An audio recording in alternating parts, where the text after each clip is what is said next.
আসসালামু আলাইকুম, S M Shahidur বলছি। আজকের এই ভিডিও শুধুমাত্র যারা কাতার প্রবাসী, যারা কাতারে আছেন তাদের জন্য।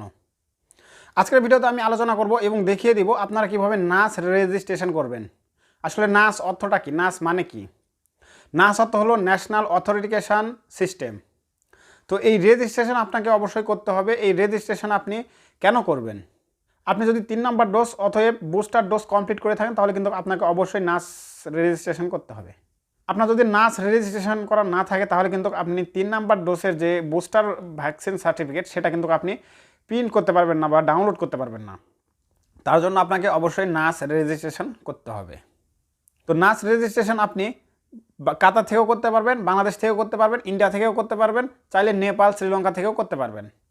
এই ভিডিওটি ফলো করুন, তাহলে কিন্তু আপনি খুব সহজেই, আপনি যদি কাতার প্রবাসী হন এবং কাতার থেকে পুনরায় ছুটি গিয়েছেন দেশে, তারপরেও কিন্তু আপনি করতে পারবেন।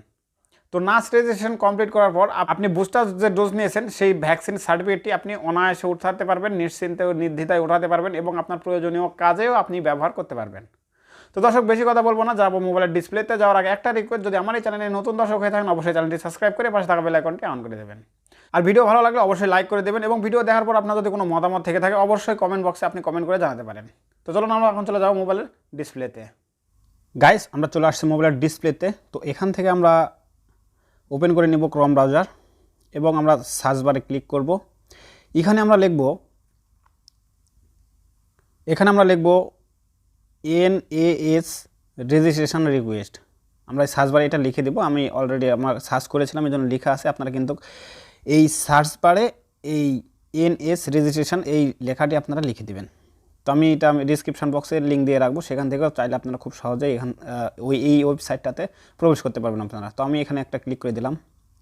তো এখানে ক্লিক করে দেওয়ার পর এখানে সর্বপ্রথম দেখতে পাচ্ছেন একটা ওয়েবসাইট চলে আসছে, রেজিস্ট্রেশন ন্যাশনাল অথেন্টিকেশন সিস্টেম। তো এই ওয়েবসাইটে আমাদেরকে প্রবেশ করতে হবে। আমি এই ওয়েবসাইটে একটা ট্যাপ করে দেব। যখনই ট্যাপ করব এরকম একটা ইন্টারফেস আসবে, চয়েস অ্যাকাউন্ট টাইপ। তো আমি চয়েস অ্যাকাউন্ট টাইপ চয়েস করব। তো এখান থেকে একটা আছে কাতার সিটিজেন আর একটা আছে ভিজিটর অ্যান্ড বিজনেস। তো আপনারা এখান থেকে অবশ্যই এই নিচেরটা সিলেক্ট করবেন। তো নিচেরটা যখনই আপনারা সিলেক্ট করবেন এখানে কিছু আপনাকে ইনফরমেশান দিতে হবে।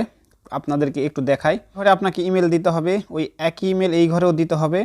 এবং যেই দেশ থেকে আপনি করতেছেন, শুধু যে কাতার থেকেই আপনি করতে পারবেন তা না, আপনি কিন্তু ইন্ডিয়া, বাংলাদেশ, নেপাল বা যেই কোনো শ্রীলঙ্কা যেই দেশেই যান না কেন আপনি এই রেজিস্ট্রেশনটি করতে পারবেন।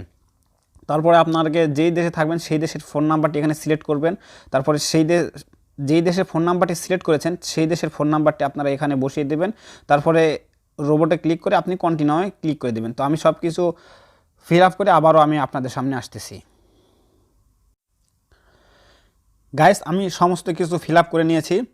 এখান থেকে আমি I M A not robot একটা ট্যাপ করে দেব। তো এটা যখন টিক চিহ্ন লেখা হবে তখন কিন্তু আমি এই কন্টিনিউ অপশানে ক্লিক করে দেব। তো কন্টিনিউ অপশানে যখন আপনি ক্লিক করে দেবেন আপনাকে অন্য পেজে নিয়ে যাবে আপনাকে। তো এখানে আপনাকে দেখুন 2 নাম্বার পেজে নিয়ে গেছে। তো এখানে প্রথমে আমি যদি আপনাদেরকে একটু দেখাই, সুন্দরভাবে আপনারা বুঝতে পারবেন। প্রথমে এখানে ন্যাশনালিটি, আপনি যেই দেশের নাগরিক সেটা আপনাকে সিলেক্ট করতে হবে। তারপরে আরবিক নেম, আমরা এটা দেব না। তো এখান থেকে মূলত আমি যাব ইংলিশ নেমে। তো ইংলিশ নেমে যাওয়ার পর এখানে দেখতে পাচ্ছেন আপনাকে ফার্স্ট নেম দিতে হবে, তারপরে মিডল নেম দিতে হবে, তারপরে লাস্ট নেম দিতে হবে। তারপরে আপনাকে এখানে ডেট অফ বার্থ দিতে হবে, এখানে আপনি ছেলে নাকি মহিলা সেটা দিতে হবে। তারপরে প্রো বক্স এটা দিতে হবে, তারপরে পাসপোর্ট নাম্বার দিতে হবে, তারপরে স্টেট দিতে হবে। তো এগুলো সব কিছু কিন্তু আপনাকে দিতে হবে। তো আমি একটা কথা বলে রাখি, আপনি এই যে এখানে যে লাল স্টার চিহ্ন দেখতেছেন এটা কিন্তু আপনাকে মাস্ট বি পূরণ করতেই হবে, ঠিক আছে?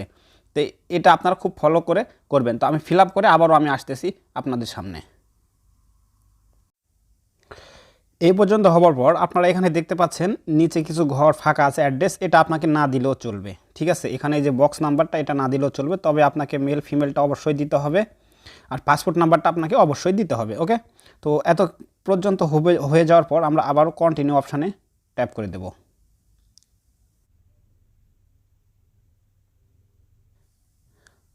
তো এরকম পেজ ওপেন হওয়ার পর আপনারা দেখতে পাচ্ছেন এরকম একটা ইন্টারফেস আসবে। এখানে আপনাদেরকে পাসওয়ার্ড বানাতে হবে, এখানে আপনাদেরকে এই পাসওয়ার্ড বসাইতে হবে, কারণ আপনি যখন এটাতে লগ ইন করবেন তো সেই জন্য কিন্তু এখানে যে পাসওয়ার্ডটা দেবেন শক্তপোক্ত পাসওয়ার্ড হতে হবে, এবং এই পাসওয়ার্ডটা আপনারা কোথাও নোট করে রাখবেন যাতে করে আপনারা মনে রাখতে পারেন।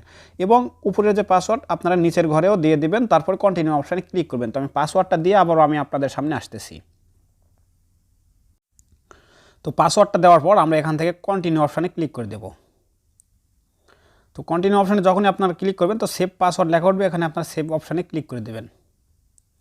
তারপর এখানে লেখা আছে দেখতে পাচ্ছেন পাসওয়ার্ড ওয়াজ অ্যাকসেপ্টেড।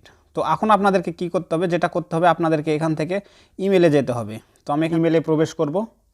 তো ইমেলে প্রবেশ করার পর আমাকে কিন্তু মূলত এই ইমেলটা দেওয়া হয়েছে। তো আমি এই ইমেলে প্রবেশ করব। এই ইমেলে প্রবেশ করার পর আমি এখান থেকে এই ব্লুর যে অপশানটা আছে আমি এই লিঙ্কে ক্লিক করব। এই লিঙ্কে যখনই আপনি ক্লিক করে দেবেন তখন কিন্তু আপনাকে অন্য একটা ব্রাউজারে নিয়ে যাওয়া হবে। ওকে, তো এখানে কি লেখা আছে আপনারা সুন্দরভাবে দেখতে পাচ্ছেন, ইউজার অ্যাকাউন্ট সাকসেসফুলি কীভাবে এই অ্যাকাউন্টটি করতে হয় আপনারা খুব সহজেই আমি আপনাদেরকে দেখানোর চেষ্টা করেছি। যদি আপনারা বুঝে থাকেন তাহলে ভিডিওতে লাইক করে দেবেন, আর যদি বুঝতে সমস্যা হয় কমেন্ট করে জানাবেন, বা ভিডিও আরেকবার দেখবেন তাহলে বুঝতে পারবেন। তো দেখা হবে পরবর্তী কোনো ভিডিওতে, ততক্ষণ সবাই সুস্থ থাকবেন, ভালো থাকবেন, আল্লাহ হাফেজ।